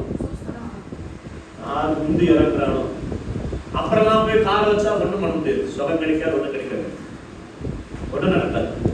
அப்ப கவனிக்க, எங்க அந்த பழச்சு யாரா இருந்தாங்கன்னா பொருள் சப்பானிகள், சூம்பின உறுப்புடையவர், சப்பானிகள் முதலான வியாதிக்காரர்கள் அநேகர் படுத்து கிடக்கிறாங்க. படிக்கும் போது அண்ணன் தெரியாத கூட காது நல்லா கேட்கும். பார்த்துருக்கீங்களா? அண்ணன் தெரியாத காது நல்லா கேட்கும். அவங்க கமிச்சுட்டே இருப்பாங்க. உடனே கால் வச்சா கண் பார்வை கிடைச்சிடும். ஒரு கை வராம ஒரு கால் வராம இருக்கிற என்ன பண்ணிடலாம், அப்படி போய் என்ன பண்ணிடலாம். ஆனா பாருங்க, இந்த இடத்துல இருக்கிற அந்த மனுஷனுக்கு சுகத்தை பெறுறதுக்கு என்ன இல்லை, வழி இல்லை. அவன் நிலைமை பார்த்தீங்கன்னா கொஞ்சம் பதாமான நிலைமை. என்ன சொல்றது, குடும்பம் அவனை கைவிட்டது. அல்லேலூயா. குடும்பம் அவனை, நண்பர்கள் கைவிட்டாங்க, உறவினர்கள் கைவிட்டாங்க, நம்பிக்கை எல்லாம் அவனை கைவிட்டது. ஒருவேளை அவன் ஆண்டவர் அறியாமல் இருந்த விக்கிர காரியம் செய்கிறவனா இருந்தா அவன் என்ன நம்பிக்கை அவனை கைவிட்டது. மருத்துவம் அவனை கைவிட்டது. இன்னும் சில என்ன பண்றாங்க, இது கோயிலுக்கு போனா சரியா இல்லை, டாக்டர்கிட்ட போனா சரியா இல்லை, ஒருவேளை நமக்கு மந்திரம் பண்ணிருப்பாங்களோ. நம்ம இந்தியாவில் இருக்கிற ஒரு பிரச்சனை இதுதான். கோயிலுக்கு போவாங்க, டாக்டர்கிட்ட போவாங்க, சரியா இல்லைன்னு சொல்லுவாங்க. நான் மந்திரவாதிக்கு மந்திரிச்சு பார்த்துடலாமா, மந்திரிச்சு தமிழ் தாய்த்து கொண்டு வீட்டில் வச்சு நம்ம சரியாயிடும் நினைக்கிறேன், அது பண்ணி பார்க்கலாம். மந்திரிக்கிற இடத்துக்கும் போயிருக்கலாம். அல்லேலூயா. எத்தனை நம்பிக்கை செய்யணுமோ அந்த நம்பிக்கை எல்லாம் அவளை கைவிட்டது. அடுத்தது அந்த தனிமை. இது ரொம்ப முக்கியமானது. தனிமை. இந்த தனிமை இருக்க பார்த்தீங்கன்னா ரொம்ப ரொம்ப பெரிய ஒரு ஆபத்து. தனிமையா இருக்கவே கூடாது. தனிமை மட்டும் நம்மளை வாட்டவே கூடாது. கர்த்தருக்கு ஸ்தோத்திரம். தனிமையா இருந்தான் அந்த குலத்தண்டவன் தனிமையா இருக்கிற அவன்கிட்ட பேச்சு கொடுக்கும், அவனுக்கு உதவி செய்யும், ஒருத்தருமே இல்லை. தனிமை. அடுத்தது உதவிக்கு ஒருத்தரும் இல்லை. சுகமாயிட்டு போனவங்க கொஞ்சமாவது இறக்கப்பட்டு நம்ம சுகமாயிட்டோமே, இவன் படுத்த படுக்காக்க இவனை சுகமாக்குறது யாருமே இல்லையே, அவனை சுத்தி இவனை படத்துல கொண்டு போய் வர்றது ஒருத்தருமே இல்லை. நம்மளாவது கொண்டு போய் அவன் என்ன பண்ணலாம், கொஞ்சம் தூக்கி அந்த குளம் கலங்குற நேரம் அந்த காலை கொஞ்சம் அப்படி போய் வச்சிருந்தோம், சுகமாயிட்டு இருப்பாங்க. அது கூட என்ன இல்லை, ஒருத்தரும் அருமையானவர்களே, கடைசியாக அவனுக்கு சுகம் கிடைக்கிற நம்பிக்கையே இல்ல, சுகம் கிடைக்கிற நம்பிக்கையே இல்லை. அவன் கடைசி வரைக்கும் இந்த குளத்துக்கிட்டே இருந்து சுகம் கிடைக்காமலே செத்து போயிடுவான்னு நினைச்சு கூட இருக்கலாம். அல்லேலூயா. இந்த சூழ்நிலையில தான் அங்கே ஆண்டவர் இயேசு கிறிஸ்து அவனை தேடி வந்தார். அல்லேலூயா, அல்லேலூயா. நல்லா கவனிக்க, உங்களோட நம்பிக்கை எல்லாம் என்ன இருக்கணும், சுத்தி என்ன யார் மேல நம்பிக்கை எல்லாம் அந்த வாசல், நம்பிக்கையின் வாசல் அடைச்சாதான் கர்த்தர் உங்களுக்கு ஒரு வாசலை திறந்து அவர் அற்புதத்தை செய்ய முடியும். அல்லேலூயா. உன் நம்பிக்கை யார் மேலாம் போச்சுன்னா ஆண்டவர் விட்டுருவார். யாரையாவது நம்பிட்டு இருக்கிறியா, அந்த நம்பிக்கை அங்க வச்சிட்டு இருக்கிறியா, அதுக்கு அற்புதம் செய்ய ஆண்டவரால முடியாது. ஆண்டவரே நான் யாரையும் நம்பல, ஆண்டவரே நான் மாத்திரை மருந்து டாக்டர் போனா உங்களை தான்ப்பா நம்புறேன், நீங்க தான்ப்பா எனக்கு சுகம் தரணும், நீங்க தான்ப்பா என்ன ஆசீர்வதிக்கணும், நீங்க தான்ப்பா எனக்கு நன்மை செய்யணும். அல்லேலூயா. நம்முடைய விசுவாசத்தை கர்த்தர் கணம் பண்ணுகிறார். ஒரு அம்மாவுக்கு 7 லட்சம் ரூபாய் கடன். அவங்க ஆலயத்துக்கு போனாங்க. அங்க இருக்கிற பாஸ்டர் சொன்னாங்க, அம்மா வசனத்தை படிங்க, உங்க வீட்டுல வசனமா கொண்டு போய் வைங்க, வசனத்தை வச்சிருந்தீங்கன்னா உங்களுக்கு ஏசு ஆசீர்வதிப்பாரு, உங்களுக்கு குடும்பத்துல அற்புதம் நடக்கும்னு சொன்ன உடனே அந்த வசனத்தை புதுசா வந்தவங்க அவங்க வசனத்தை நாங்க கேட்ட உடனே விசுவாசம் வந்து நம்பிக்கையோட போய் புக் ஸ்டால்ல போய் ஒரு வசனத்தை வாங்கினாங்க. என்ன வசனம் வாங்கினாங்க தெரியுமா, நீயோ கடன் வாங்காதிருப்பாய், சகல சாதிகளுக்கும் கடன் கொடுப்பாய்ன்னு சொல்லி அந்த வசனம் கூட கொண்டு போய் வீட்டுல மாட்டினாங்க. அன்னிலிருந்து ஜெபம் பண்ண ஆரம்பிச்சாங்க. சில நாட்களுக்குள்ளாவே 7 லட்சம் ரூபாய் கடன் அடைஞ்சு போச்சு. அல்லேலூயா. அந்த விசுவாசம் இருக்கு பாத்தீங்களா. இன்னும் அம்மா ஒரு ஊர் கிராமத்துல ஒரு கிடியோன் இன்டர்நேஷனல் சொல்லிட்டு பைபிள் கொடுப்பாங்க பாத்தீங்களா, இந்த பைபிள் புதிய ஏற்பாடு. அந்த புதிய ஏற்பாடு பைபிள் ஒரு வயசான அம்மா கிட்ட கொடுத்தாங்க. நம்ம வாங்கி பார்த்து படிக்க தெரியாது. இது என்ன புஸ்தகம், புதிய ஏற்பாடு, இயேசுவோட வார்த்தை, இந்த படிச்ச அற்புதம் நடக்கும், இந்த வீட்டுல வச்சாலே அற்புதம் நடக்குமா, அப்படியா, அப்படி எனக்கு கொடுங்க. அம்மா வயசான அம்மா வாங்கிட்டு போய் என்ன பண்ணாங்க, வீட்டுல வச்சு அன்னைக்கு நைட் தலைமாட்டில் வச்சு படுத்து தூங்கினாங்க. அவங்க என்ன நினைச்சு பார்த்தாங்கன்னு தெரியல. காலையில 6 மணிக்கு கதவு தட்டுற சத்தம் கேட்குது. கதவு திறந்து பார்த்தாக்கா 9 வருஷமாய் காணாமல் போனவருடைய கணவர், அவர் இருக்கிறாரா இல்லையா, செத்து போயிட்டாரா இருக்கிறாரா இல்லையா, எங்க இருக்கிறான்னு தெரியாம அந்த புருஷன் கதவு தட்டி வந்து நிற்கிறார். அவனுக்கு ஆச்சரியமா இருந்துச்சு. அல்லேலூயா. அவங்களுடைய விசுவாசம் பாருங்க. அவங்க என்ன சொன்னாங்கன்னா, அப்புறம் அந்த பைபிளை தூக்கிட்டு, இந்த புதிய ஏற்பாடு புஸ்தகத்தை தூக்கிட்டு, எப்பா அம்மா ஊரெல்லாம் போய் சொல்றாங்க, அம்மா கண்ணம்மா பொண்ணம்மா பாரு, இந்த புஸ்தகம் சும்மா சாதாரண புஸ்தகம் இல்ல, இது மேஜிக் புஸ்தகம், இது ஒரு அதிசய புஸ்தகம், இது நான் வீட்டுல வச்சேன்னா நான் வந்து என் புருஷன் வரலையே, எங்க இருக்கிறாரா இல்லையா நினைச்சு படுத்தேன், காலையில் எந்திரிச்சு பார்த்தா என் புருஷன் வந்து நிற்கிறார், நீங்களும் வாங்கி உங்க வீட்டுல வைங்க அப்படின்னு சொன்னாங்க. அல்லேலூயா. ஆண்டவர் நாம மகிமைப்படுவதாக. பாண்டவர் இயேசு கிறிஸ்து அவனை தேடி வந்தார். 6வது வசனத்துல படுத்திருந்த அவனை இயேசு கண்டு. அல்லேலூயா. படுத்திருந்த அவனை இயேசு பார்த்துட்டு என்ன சொல்றார், படுத்திருந்த அவனை இயேசு கண்டு அவன் எதிர்காலமா வியாதிஸ்தன் என்று அறிந்து அவனை நோக்கி சுஸ்தமாக வேண்டும் என்று விரும்புகிறாயா என்று கேட்டார். அவனை கண்டார். சொல்லுங்க, அவனை கண்டார். இன்னைக்கு ஏசப்பா உங்களையும் பார்க்கிறாரு. அல்லேலூயா. என்னை யாருமே பார்க்கல, என்னை யாருமே கவனிக்க மாட்டேங்கிறாங்க, என்னை யாரும் விசாரிக்கல அப்படின்னு நீங்க யாரும் நினைச்சிட்டு இருக்கிறீங்களா? அவர் உங்களெல்லாம் பார்த்துட்டு இருக்கிறார். அவர் கண்ணுங்களெல்லாம் இருக்குது. அல்லேலூயா. அவங்க பார்த்துட்டே இருக்கிறார். அந்த ஒரு ஸ்தோத்திரம். என்னுடைய சாட்சி சொல்லி நான் சொல்ல நேரம் வேகம் ஓடிக்கிறது. என்னுடைய பெயர் வந்து இப்போ பேர் வந்து ராமு சைமன். என்னோட முழு நேம் வந்து ராமச்சந்திர ஷனாய். நான் ஒரு இந்து, ஒரு பிராமண பூசாரி குடும்பத்தில் பிறந்து வளர்ந்தவன். என்னுடைய பூர்வீகம் வந்து கோவா மாநிலம். என்னுடைய கல்யாணம் பண்ணி வைக்கிறது, கோயிலில் பூசை பண்ணுறது, இப்படிப்பட்ட காரியங்களை செய்கிற பின்னணியத்தில் பறந்து வளர்ந்தவன். 20 வயது வரைக்கும் என்னோட வாழ்க்கை இப்படி தான் இருந்தது. 20 வயது வரைக்கும் 1974 பிறந்தேன். 96 வரைக்கும் அந்த வாழ்க்கையில் நான் எங்கள் அப்பா அம்மா தாத்தா பாட்டு சொல்லிக் கொடுத்த பக்தியான காங்கிரஸ் ஒரு குலதெய்வம் வந்து பெருமாள், வெங்கடேச பெருமாள் சொல்றாங்க திருப்பதி. அந்த பெருமாளா எங்களுக்கு குலதெய்வமா இருக்கு. வருஷத்துக்கு 2 தடவை நானே குடும்பமாக போனேன்னா நான் ஆசைப்பட்டு அந்த படிக்கட்டில் கீழே இருந்து மேலே வரைக்கும் நடந்து போய் அவருக்கு பல மணி நேரம் ஃப்ரீ தரிசனம் சொல்லுவாங்க. பல மணி நேரம் ஆகும், சில ஒரு நாள் கூட ஆகும், 12 மணி நேரம் கூட ஆகும். அப்படி பல மணி நேரம் காத்திருந்து போய் வணங்கி தரிசித்து வழிபட்டு வருவேன். வருஷத்துக்கு நான் மொட்டை அடிச்சுடுவேன். ஒரு முறை சைக்கிளில் போயிருக்கிறேன். இப்படி ஒவ்வொரு நாளும் ஒவ்வொரு விக்கிரகங்களுக்கும் ஒவ்வொரு நாளும் ஒரு விக்கிரக கோயில்களுக்கு போய் பூஜைகளை செய்வது உண்டு. அதை சொன்னால் 1 மணி நேரம் அவங்க சாட்சி சொன்னாங்க. கவனிக்க. அப்போ இந்த இந்த காரியத்தை நான் அந்த பக்கம் செய்து கொண்டே வருகிறேன். என்னுடைய 13வது வயசுலேருந்து 20 வயசு வரைக்கும் தூக்கம் கிடையாது. நைட்டில் தூக்கம் வராது. அப்படியே தூக்கம் வந்தாலும் பயமா இருக்கும், திகிலா இருக்கும். கனவு, கெட்ட கெட்ட கனவு வரும், அசுத்தமான கனவு வரும், துரத்துற மாதிரி கனவு வரும். அதிர்ச்சியா ஏன் உட்காந்துருவேன். கவனிங்க, 13 வயசுலேருந்து 20 வயசு வரைக்கும் எனக்கு தூக்கம் இல்லை.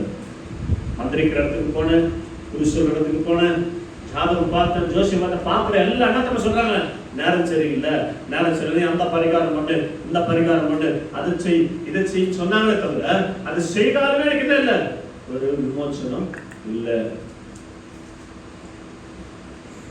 இதுக்கிடையில நண்பர்களோடு சேர்ந்து கெட்ட பழக்கத்துக்கு அடிமையாகி கெட்ட பழக்கங்கள் கெட்ட வழிகளில் போக ஆரம்பித்தேன்.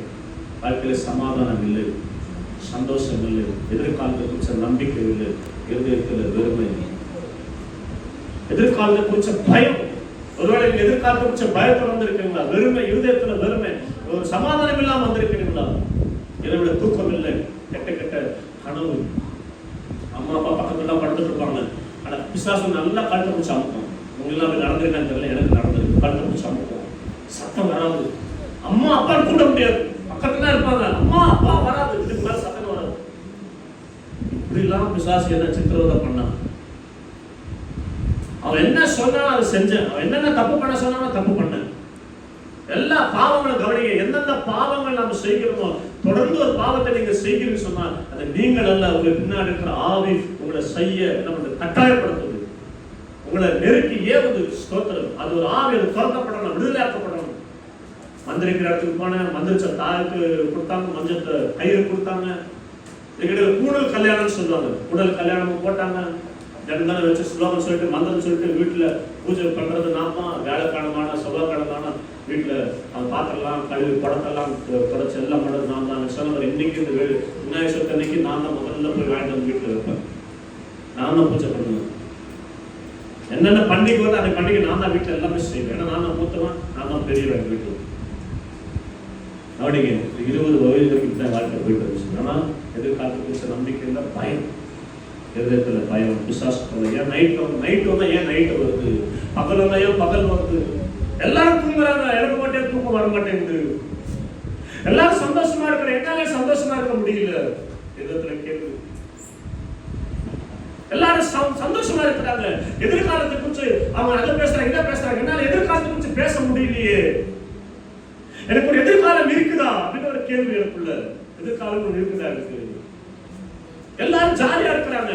ஒரு குடிகாரன் குடிச்சிட்டு இருக்கிறான்னு சொன்னா அவன் குடியில கூட சந்தோஷமா இருக்கிறான். ஆனா அந்த குடிக்கிற நேரத்தோட சந்தோஷமா இருக்க முடியாது. மனதில் பெரிய ஒரு அழுத்தம் மாறும். ரோட்டோரத்தில் உட்கார்ந்து இருக்கிறேன் நண்பன், அவனும் ஐயரு, அவன் ஃப்ரெண்டு, அவங்க ரமேஷ், அவனும் இயேசுவை ஏற்றுக்கொண்டு சின்னவங்களை பொதுவாழ்வு சபைக்கு 1 மாசமா சர்ச்சைக்கு போயிட்டு இருக்கிறான். 1 மாசமா சொல்றான், என் சபத்துக்கு வா, இயேசு அவனை நேசிக்கிறார். கவனிங்க. இன்னைக்கு நீங்க நினைக்கிற உங்க ஃப்ரெண்ட்ஸ், உங்க வீட்டில் இருக்கிறவங்க சுற்றி ரசிக்கப்படாம நல்லா இருக்காருன்னு நினைச்சிட்டு இல்லைங்க, யாரும் நல்லா இல்லை, சந்தோஷமா இல்லை. இயேசு இல்லைன்னு சொன்னாலே அவங்க நரக வாழ்க்கையில வாழ்ந்துட்டு இருக்கிறாங்க. நல்லா நீங்க புரிஞ்சுக்கணும். அவங்க எப்போ என்ன நமக்கே தெரியாது. நான் ரோட்டில் உட்காந்து இருக்கிறான், 1 மாசமா கூப்பிடுறான், ஜபத்துக்கு வா, இயேசு போன நேசிக்கிறார், இயேசு சுகந்தரம் வாங்க கூப்பிடுறான். இல்ல நான் தர்க்கம் பண்றேன். என்ன தர்க்கம் பண்றது? நம்ம தான் இந்து, நம்மளாம் யாரு பிராமின், போய் கீழ் ஜாதிக்கு அதுல போய் கூப்பிடுறா. எங்க அம்மா தான் சொல்லி வளர்த்தாங்க, நம்ம ஜாதி தவிர எல்லா ஜாதிக்கும் கீழ் ஜாதிக்காக வளர்த்தாங்க. சொல்லுவாங்க கீழ் ஜாதிக்காக அதுல போய் என்ன கூப்பிடுறா போடா அப்படின்னு. ஆனா நான் போகாத இடம் கிடையாது. மசூதிக்கு போனேன், அந்த தர்காவுக்கு போனேன், சாய்பாபா கோயிலுக்கு, ராகவேந்திரா கோயில், இதெல்லாம் சொன்னா 1 மணி நேரம் சொன்ன பெரிய கதை. அது ஸ்தோத்திரம். அப்போ சொல்லிட்டு 1 மாசமா தர்க்கம் பண்ணிட்டே இருக்கான், கூப்பிட்டுட்டே இருக்கிறான். அவனோட அன்பை பாருங்க, 1 மாசமா கூப்பிட்டுட்டே இருக்கலாம். கடைசியா ஏப்ரல் மாசம் முதல் வாரம் அந்த வாழ்க்கையில ரோட்ல உட்கார்ந்து இருக்கிறேன். வாழ்க்கை சமாதானம் இல்லை. அந்த அந்த அந்த நேரத்தில் காதல் சத்தம் கேட்குது. நீங்கள் வந்து கேட்குற லெட்டர்ல சத்தம் கேட்குது, நீ செத்துப்போ, நீ செத்து போயிருக்காக வாழணும். சமாதானம் இல்லாமல், சந்தோஷம் இல்லாமல், பயத்தோடு தூக்கம் இல்லாமல் இருக்காக நீ வாழணும். என் காதல் சத்தம் கேட்குது, செத்துப்போ. ஒரு வாரம் என் காதல் லிட்டர்ல சத்தம் கேட்குறது, செத்துப்போ செத்துப்போ. 20 வயசு வாழணும்னு ஆசை, எதிர்காலத்துல பெரிய காரியங்கள் செய்யணும் கனவு. ஆனா என்ன இல்லை, என்னால வர முடியல. தீய பழக்கம், தீய நட்பு, தீய குணங்கள், பிசாசுல போராட்டம் எல்லாம் சேர்த்தே கடைசியில் தற்கொலைக்கு நேராக கொண்டு போய்விட்டது. கடைசியா ஒரே தடவை வாக்கு போட்டான், வலு கட்டாயம் போட்டேன். சரி நம்ம போய் பார்ப்போமே, எல்லாமே பண்ணிட்டோம், நீங்க எங்க பொண்ணு எல்லாம் பண்ணிட்டோம், கூப்பிட்றாங்க போய் பார்ப்போமே சொல்லிட்டு ஒரு ஜப கூட்டத்துக்கு என்ன கூப்பிட்டு போனோம். புதன்கிழமை கேன்சர்னு சொல்லுவாங்க, ஜப கூட்டத்துக்கு கூப்பிட்டு போனோம். அங்கே போனாக்க ஒரு சிலை கிடையாது, ஒரு படம் கிடையாது, ஒன்றும் கிடையாது, பைபிள் வசனம் தான் இருந்தது. அங்கே போய் உட்காந்துருக்கிறேன். எனக்கு என்ன எப்படி ஜபிக்கணும்னு நம்ம கோயிலுக்கு போனாக்கா கந்த சசி கவசம் தெரியும், அம்மன் பாட்டு தெரியும், விநாயகர் அதுக்கெல்லாம் தெரியும், நம்ம கதெல்லாம் சொல்லுவோம். அடுத்த சாமி என்ன காப்பாற்ற, என் குடும்பத்தை காப்பாற்று, இதுதான் நமக்கு தெரியும். வேற எதுவும் நம்ம பெருசாக ஜோம் பண்ண போகிறது இல்லை, வேண்ட போகிறது இல்லை. அங்கே போய் உட்காந்துருக்கிற ஏசுனாங்க எப்படி வேண்டலன்னு தெரியாது, அப்படியே பாட்டு முட்டி போடுறது கூட தெரியாது. உட்காந்துருக்கிறேன். பேர் என்ன, ராமச்சந்திரன், ராமு நான் பாட்டாலே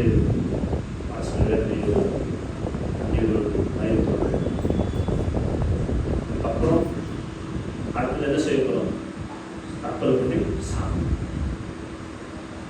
உட்காந்துருக்கிறேன். அவங்க என் பேரை சொல்லி தான் பேர் பண்ணுறாங்க, கடைசியில் என் பேரை சொல்லி பேர் பண்ணுறாங்க, ராமன் சொல்லி பேர் பண்ணும்போது பார்த்தீங்கன்னா நான் கண்ணை மூணு சும்மா நான் உண்மையான ஏசப்பாவை கூப்பிடல, உண்மையாக சொல்கிறேன். ஏசப்பான பிரச்சனையோடு வந்திருக்கிறேன், தீர்த்து வைங்க, எனக்கு அற்புதம் செய்யுங்க அப்படின்னு சொல்லி நான் ஜபம் கூட பண்ணலைங்க. ஒரு வார்த்தை கூட ஏசப்பாவை கூப்பிட கூட செய்யல. எனக்கு இயேசுவை கூப்பிட தெரியாது, எப்படி அவரை கூப்பிடணும், அவர் ஏசப்பாவை கூப்பிடலாம், எப்படி அவர் யார் என்ன ஒண்ணுமே தெரியாது. சும்மா கூப்பிட்டா ஃபார்மாலிட்டிஸ்லாம் உட்காந்துருந்தார். அமைதியோட உட்காந்துருக்கிறாங்க.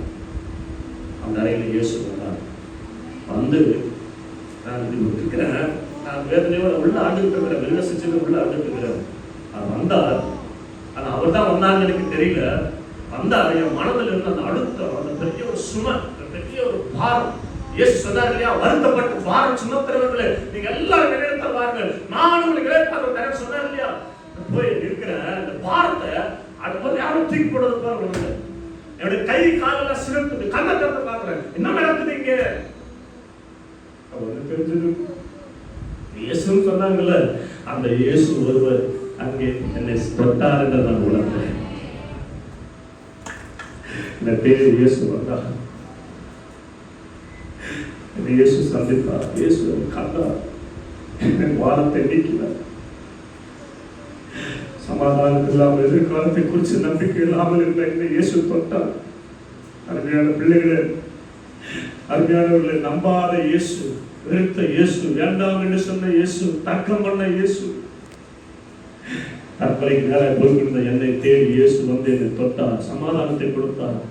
நான் செத்து கொண்டு 29 வருஷம் ஆயிருக்கும். 29 வருஷம் ஆயிருக்கும். நீங்க இன்னைக்கு இந்த வாழ்க்கை கூட்டம் சொன்னோடனே நான் வந்து எப்படியாவது வரணும்னு ஏன் பிரயாசப்பட்டேன் தெரியுமா? வாழ்வு பருவத்தில் இயேசுவை நம்மை தொட்டார், இயேசுக்கு நம்ம இடம் கொடுப்போம் என்று சொன்னால் நம்மை குறித்து இயேசு கிறிஸ்து ஏதோ ஒரு பெரிய நோக்கத்தை வைத்திருக்கிறார், திட்டத்தை வைத்திருக்கிறார். வந்திருக்கிற நீங்க உங்க வாழ்க்கையில கூட ஏதோ ஒரு சூழ்நிலை வழியாக நெருக்கத்துல, கஷ்டத்துல, தற்கொலைக்கு நேராக போகலாம், வாழ பிடிக்கல, இனி நம்பி ஒரு பிரயோஜனம் இல்லை சொல்லிட்டு வந்திருக்கிறீங்களா? நான் வேண்டாம்னு சொன்ன வெறுத்த, நான் அவரை நம்பாத, அவரை கூப்பிடாத, நான் அவருக்கு தேடி வந்திருக்கிற அற்புதத்தை செய்வார் என்று சொன்னார். உங்களுக்கு அவர் செய்ய மாட்டாரா? கூப்பிட்டால் செய்ய மாட்டாரா? நிச்சயமாக செய்வார். அவரை போல் அன்புள்ள ஒருவர் இல்லை. மனதில் இருந்த பாரம் என்று விட்டு ஒரு பெரிய ஒரு சந்தோஷம். 20 வருஷமா நான் தேடிட்டு இருந்த சமாதானம் ஒரு வெளிப்படுதல் இயேசு கொடுத்தார். ஞாயிற்றுக்கிழமை ஆலயத்துக்கு போனேன். ஒரு நாள் ஆராதனையில கர்த்தர் நாமமே புகலிடமே கருத்தோட துடிச்சுட்டு பாட்டு பாடிட்டே இருக்கிறாங்க. நானும் அறியாமலே பாட்டு பாடிட்டு அப்படியே அறியாமலே மனநாள் பண்ணிட்டு கையை உயர்த்தி ஆராதிச்சிருக்கிற வேளையில ஆண்டவர் இயேசு கிறிஸ்து சிலுவையில் அறையப்பட்டவராய் என் மனக்கண்ணில் தரிசனம் காட்சி கொடுக்கிறார். கைகள் ஆணைகள் அடிக்கப்பட்டு கால்கள் ஆணைகள் ரத்தம் சொட்டு சொட்டு ரத்தம் சொட்டிட்டே இருக்குது. நான் பார்த்துட்டே இருக்கிறேன், இயேசுவே எனக்காகவா அப்படின்னு பார்த்துட்டு இருக்கிறான். ஆண்டவர் சொல்றான், ஆமா மகனே, உனக்காகத்தான் நான் ரத்தம் சிந்தி மறித்தேன் அப்படின்னு சொல்லிட்டே இருக்கிற நேரத்துல நான் சின்ன வயசுல செய்த எல்லா பாவங்களும் ஒரு படம் மாதிரி, வீடியோ படம் எடுத்தா, ஒரு என்ன வச்சு ஒரு படம் எடுத்தா என்னென்ன தப்பு பண்ண தப்பெல்லாம் அப்படியே படம் மாதிரி வருது. அந்த பாவத்தை பார்க்கும்போது எதுக்கு அது ஒரு கல்வி, இவ்வளவு மோசமான பாவியா இருக்கிறேன் நான். ஆண்டவரே, ஆண்டவர் சொல்ற, மகனே, இந்த பாவத்திற்காக தான் நான் ரத்தம் சிந்தி மறித்தேன். ஆண்டவரே மன்னியும், ஆண்டவரே மன்னியும், ஆண்டவரே அழுது கதவை மன்னியும், என் பாவங்களெல்லாம் மன்னி, இவ்வளவு பாவம் செய்து உங்களை துக்கப்படுத்துறேனே, என் பாவம் உன்னை கொலை செய்தது ஆண்டவரே மன்னியும் ஆண்டவரேன்னு சொல்றேன். ஆண்டவரே ரத்தம், இந்த கையோட ரத்தம் என் மேல் விழுகிறது. முதல்ல இயேசு கிறிஸ்தன் சமாதானத்தை கொடுத்தார், இரண்டாவது இயேசு கிறிஸ்தன் வாழ்க்கையில் பாவம் மன்னிப்பை கொடுத்தார். அல்லேலூயா. வந்திருக்கிற நீங்க ஒவ்வொருவரும் அந்த பாவத்தின் வாழ்க்கையில சிக்கி வாழக்கூடாது. ஏதோ ஒரு பாவம், இன்னும் விட முடியாத பாவம், இன்னும் ஏதோ ஒரு பாவத்திற்கு அடிமையா இருக்கிறீங்களா? அந்த கொஞ்சம் பாவம் போதும். தேவப்பிள்ளை, ஒரு பெரிய டேங்க்ல சின்ன ஓட்ட போதும், அந்த ஓட்ட வழியா மொத்த தண்ணீர் வெளியில போகிறது போல உன் வாழ்க்கையில ஒரு சின்ன பாவம் போதும். அந்த பாவத்தை வச்ச பிசாசு அடிமைப்படுத்தி, அந்த பாவத்தை வச்ச நீ பெற்ற ரட்சிப்பு, நீ பெற்ற அபிஷேகம், நீ பெற்ற தரிசனம், நீ பெற்ற வரங்கள், நீ பெற்ற வல்லமைகள், நீ பெற்ற ஊழியங்களை பிசாசு விட்டு எடுத்து போட முடியும். அந்த சின்ன பாவனை நினைச்சிட்டு இருக்கிறார். அந்த பாவம் நம்மளை கொல்லும், அந்த பாவம் நம்மளை ஊழியம் செய்ய தடுக்கணும், அந்த பாவம் நம்மளை குற்றமான சாட்சிகளை கொண்டு போகும். இன்னைக்கு ஒரு பாவங்கள் மன்னிக்கப்பட்டிருக்குதா? இந்த இடத்தை விட்டு நீ போகும்போது பாவம்லாம் மன்னிக்கப்பட்டதா? ஒரு புதிய மனுஷனாய் மனுஷியாய் இந்த இடத்தை விட்டு போக கர்த்தர் உனக்கு உதவி செய்வாராக. அல்லேலூயா. சொல்றேன், அந்த பாவம் மன்னிக்கப்பட்ட நிச்சயம் வந்த உடனே ஒரு புதிய மனிதனாய், ஒரு புதிய ஒரு தெம்போட, ஒரு புதிய மனிதனாய் எழுந்து கர்த்தருக்கு மகிமை உண்டாகட்டும். அதுக்கு அதன் பிறகு ஆலயத்துக்கு போக ஆரம்பிச்சேன். ஒரு வருஷம் தொடர்ந்து போக ஆரம்பிச்சேன். என் போட்டிருந்த பூனல், கழுத்துல போட்டிருந்த மந்திர கயிறு, கையில போட்டிருந்த கயிறு, போட்ட பேக்கெட்ல போட்டு வச்சிருப்பேன், விக்கிரகம் போட்டு வச்சிருப்பேன், பர்ஸ்ல போட்டு வச்சிருப்பேன். ஸ்தோத்திரம். எப்பவுமே நெத்தியில நாமம் இருந்துகிட்டே இருக்கும். எந்த இடத்துல ஆண்டி வேலை எங்க கோயில பார்த்தாலும் அங்க ஒரு கும்பிட்டு போட்டு தான் போவேன். ஒரு கோயில் போடுவேன். எல்லாம் மாறிச்சு. இயேசு கிறிஸ்து உயிரோடு இருக்கிறார். அவர் உயிரோடு இருக்கிற தெய்வம். அவர் உள்ளத்துல வாசம் பண்ண விரும்புகிறார். அவர் எங்கும் நிறைந்திருக்கிறார் என்பதை அறிந்து கொண்டேன். அல்லேலூயா. நான் செய்த எல்லாத்தையும் விட்டுட்டேன். எங்க வீட்டுல அவங்க எவ்வளவு பிரச்சனை வந்தது, எனக்கு எவ்வளவு பிரச்சனை வந்தது.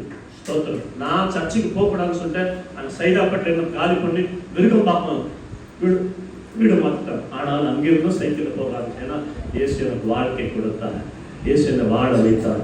இன்றைக்கு இயேசு உங்களை வாழ வைப்பார். உங்களை வாழ வைத்தவர் இயேசு. உங்கள் துக்கங்களை சுமந்தவர் இயேசு. உங்கள் பாரத்தை சுமந்தவர் இயேசு. உங்களுக்கு அற்புதம் செய்கிறவர் இயேசு. உங்களை பரலோகத்துக்கு கொண்டு போகிறவர் இயேசு. அவருக்காக தான் நம்ம நிற்கணும். நான் ஒரு தீர்மானம் கொடுத்த, அவருக்காக தான் வாழணும். வாழ்ந்தாலும் இயேசுக்காக, செத்தாலும் இயேசுக்காக.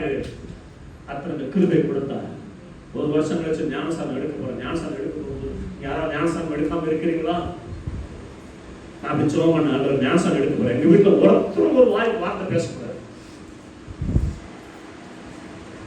ஞானசாமி எடுக்க தீர்மானம் எடுத்து ஆண்டவர் பேசுறாரு. எனக்கு இன்னொரு பையன், சின்ன பையன், என்னன்னா ஞானசாமி எடுத்த வீட்டை விட்டு ஒருத்தருவாங்க, எங்க போவோம், என்ன பண்ணுவோம். அப்போ ஒரு வருஷம் நான் ஆகுது. பைபிள் அப்பதான் படிச்சுட்டே இருக்கேன். ஜபம் அவ்வளவுதான். விசுவாசம்லாம் அப்பெல்லாம் என்னன்னு தெரியாது. ஒரு குழந்தை மாதிரி பைபிள் படிப்பேன். வாரம் சர்ச்சுக்கு போயிடுவோம். அதிக நேரம் சபையில தான் இருப்பேன். ஃப்ரெண்ட்ஸுங்களோட தீய நட்பெல்லாம் கட் பண்ணியாச்சு. தீய பழக்கம் என்னை விட்டு போயிடுச்சு. நான் குடிச்சிருந்த குடி என்னை விட்டு போயிட்டு பல ஆண்டுகளாக அடிமைப்பட்ட குடி ஒரே நிமிஷத்துல இயேசு விடுதலை ஆக்கினார். அல்லேலூயா.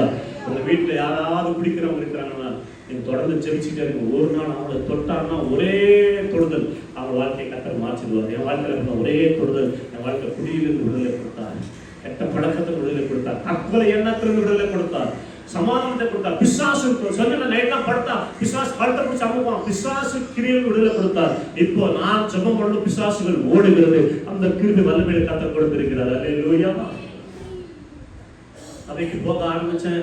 ஞானசானம் எடுத்துட்டு அன்னைக்கு ஞானசானம் எடுத்துட்டு வீட்டுக்கு வரேன். 2 ட்ரெஸ், ஒரு ட்ரெஸ் எடுத்துட்டு போனேன். ஒரு ட்ரெஸ் ஞானசானம் எடுத்தேன்னா ட்ரெஸ் ஈரமான ட்ரெஸ் கவர்ல போட்டேன். ட்ரெஸ் அந்த புது ட்ரெஸ் போட்டேன். எனக்கு ஞானசானம் கொடுத்தவர் ஒரு ஐயர் பாஸ்டர். அவர் ரவிடான்னு சொல்லிட்டு எனக்கு ரொம்ப சந்தோஷமா இருந்தது. ஸ்தோத்திரம். பாஸ்டர் மோகன் கொடுப்பார் அப்படின்னு நினைச்சேன். ஆனால் உதவி கொடுக்குற பாஸ்டர் ரவிடான் அவர் ஐயர்லேருந்து ரசிக்கப்பட்டவர் சொன்னார். அப்போ ஒரு சந்தோஷம். சரி, ஞானசாமி எடுத்துட்டு வீட்டுக்கு வரும்போது வந்து கவர் எடுத்து வீட்டு வாசல் நிற்கிறேன். கதவை திறந்து அம்மா பார்க்குறாங்க, என்ன பார்க்குறாங்க, நான் அவங்கள பார்க்குறேன். பார்த்த உடனே டே உனக்கு தண்ணியில் முக்கிட்டாங்களா? எப்படிதான் அவங்க ரசிக்கப்படாதவங்க, எப்படிதான் அவங்களுக்கு தெரிஞ்சுன்னு தெரியல. எனக்கு கூட அந்த தண்ணியில் முக்கிட்டாங்களா அவங்க அப்படின்னா நான் ஒன்றுமே பேசல. கவரை செய்கிற கவரோட செஞ்சுட்டு இருக்கிறேன். எங்க அம்மா என்ன பண்றாங்க, என்னங்க இங்க பாருங்க என்ன பண்ணிட்டா பாருங்க அப்படின்றாங்க. கொலை பண்ணிட்டு ஏதோ ஜெயிலுக்கு வர மாதிரி என்ன சொல்றாங்க பார்த்து எங்க அப்பா வந்து பார்த்தாரு. அவரும் அப்படியே ஷாக் ஆகிட்டாரு, அம்மா ஷாக் ஆகிட்டாங்க. ஐயோ ஏன்னா அப்படி பண்றேன்னு உடனே அவள உன்னால வீடு கால் பண்ணிட்டாங்க. நீங்க வந்தோம், எங்க போனாலும் சொந்தக்காரங்க கேட்கறாங்க, எந்த ஃபங்க்ஷனுக்கு போக முடியல, எங்க போனாலும் உடனே விட்டுட்டீங்களே அவனை விட்டுட்டீங்களே அப்படின்னு சொல்லி சொல்றாங்க. ஏன்டா அப்படி பண்ற, ஏன்டா அப்படி பண்ண? கொண்டு போய் வச்சேன், சாப்பிட்டேன், தூங்கினேன், திரும்பி சர்ச்சுக்கு போயிட்டேன். அதுக்கப்புறம் வந்து தோணு பேசுறது. இப்படியே போயிட்டு ஒரு நாள் ரொம்ப 2 பேரும் அப்பா அம்மா ரொம்ப நீ இப்படியே பண்ணிட்டுனா நீ கஷ்டம் வீட்டில் இருக்க கஷ்டம் அப்படின்னு சொல்லணும்னு நான் சொன்னேன். 2 பேரும் உட்காந்து பேசுறேன். அப்பா அம்மா இன்னைக்கு நான் உயிரோடு இருக்கிறேன்னா அது ஏசப்பாவால் தான். நான் தற்கொலை பண்ணி செத்து போயிருக்கேன். நான் இப்போ தெரியாமல் கெட்ட படமெல்லாம் பண்ணிட்டு இருந்தேன். ஏசப்பன் விடுதலை கொடுத்துட்டார். இன்னைக்கு நான் ஒரு வாழ தீர்மானம் எடுத்துட்டேன். நீ ஏசப்பா தான் எனக்கு வேணும் அப்படின்னு சொன்னோன்னே எங்கள் அப்பா அம்மாவும் சரி அவன் நல்லா இருக்கிறானா, அவன் கெட்ட படம் பண்ணாமல் நல்லா இருக்கிறானா, ஒழுங்கா இருக்கிறானா, அதையும் நமக்கு போதும் அப்படின்னு சொல்லிட்டு என்ன பண்ண ஆரம்பிச்சாங்கன்னா, அடுத்த ஃபங்க்ஷனுக்கு போகும்போதுலாம் யாராவது கேட்டாங்கன்னா அவன் எங்கள் மாமாவெல்லாம் பிடிக்கிறவங்களா இன்னும் தான் இருக்கிறாங்க. எங்கள் அம்மாவோட தம்பிங்கெல்லாம் அவங்க யாராவது கேட்டாங்க. எங்கள் அம்மா சொன்னாங்க, அவன் கேட்டான்டா ஒரு தடவை இந்த பிரபாகரன் ஒருத்தர் கேட்டான்டா, அவன்கிட்ட கேட்டான். அவன் கேட்டப்போ சொன்னான், அவன் வந்து என்ன அவன் ஏன் சர்ச்சை விட்டீங்க, ஏன் நம்ம அந்த ஜாதியில் போய் சேர்ந்துட்டாங்கன்னு அம்மா சொன்னாங்க. அவன் உன்ன மாதிரி ஒன்று பிடிக்கல, அவன் ஒழுக்கமாக இருக்கிறான் அப்படின்னு சொல்லி நம்ம போயிட்டாங்க. இயேசு எவ்வளோ அற்புதமானது பாருங்க. இன்னைக்கு உங்க முன்னாடி ஒரு நல்ல மனுஷனா ஊழியக்காரன் நிற்கிறேன்னு சொன்னா இயேசு எவ்வளோ நல்லவர் பாருங்க. அல்லேலூயா. எனக்கு நேரம் முடிஞ்சிச்சு. நாங்கள் ஜெபம் பண்ண போகிற ஆண்டவர் இயேசு கிறிஸ்து இன்னைக்கு நம்ம வாழ்க்கை அற்புதங்களை செய்வோம். எழுந்து நிற்கலாமா? எல்லாம் எழுந்து நின்று நாங்கள் இன்னும் நேரம் பேசணும், 1 மணி நேரம் பேசலாம். ஆனால் நான் ஜெபம் பண்ணி முடிக்க விரும்புகிறேன். ஆண்டவர் உங்களோடு ஈடுபடுவாராக. எல்லாரும் எழுந்து நின்று ஆண்டவரை நோக்கி நான் பார்க்கிறோம். ஹல்லேலூயா, ஹல்லேலூயா, ஹல்லேலூயா. எல்லா கண்களும் மூடி நாம் செபிக்க போகிறோம். உங்கள் பைபிள் எல்லாம் கொஞ்சம் ஓரமாக வச்சுட்டீங்கன்னா நல்லா இருக்கும். கொஞ்சம் ஓரமாக வச்சுருக்கேன். கடைசியாக உங்களுக்காக அபிஷேகத்துக்காக நான் செபிக்க விரும்புகிறேன். ஆண்டவர்களை தொட விரும்புகிறார். கர்த்தருக்கு ஸ்தோத்திரம். இன்னைக்கு நீங்கள் போகும்போது ஒரு அற்புதத்தோடு, ஒரு அதிசயத்தோடு, ஒரு ஆசீர்வாதத்தோடு கடந்து போக நான் விரும்புகிறேன். ஆண்டவர் தான் விரும்புகிறேன். அவர் இங்கே இருக்கிறார். கர்த்தருக்கு ஸ்தோத்திரம். ஹல்லேலூயா. எல்லா கண்களை மூடுவோமா? எல்லா கண்களை மூடி யாரும் கண்ணை திறந்து பார்க்க வேண்டாம். ஆமென். போனெல்லாம் கூட கொஞ்சம் ஆஃப் பண்ணி வச்சிருங்க. போனெல்லாம் கொஞ்சம் தூரமாக வச்சிருங்க.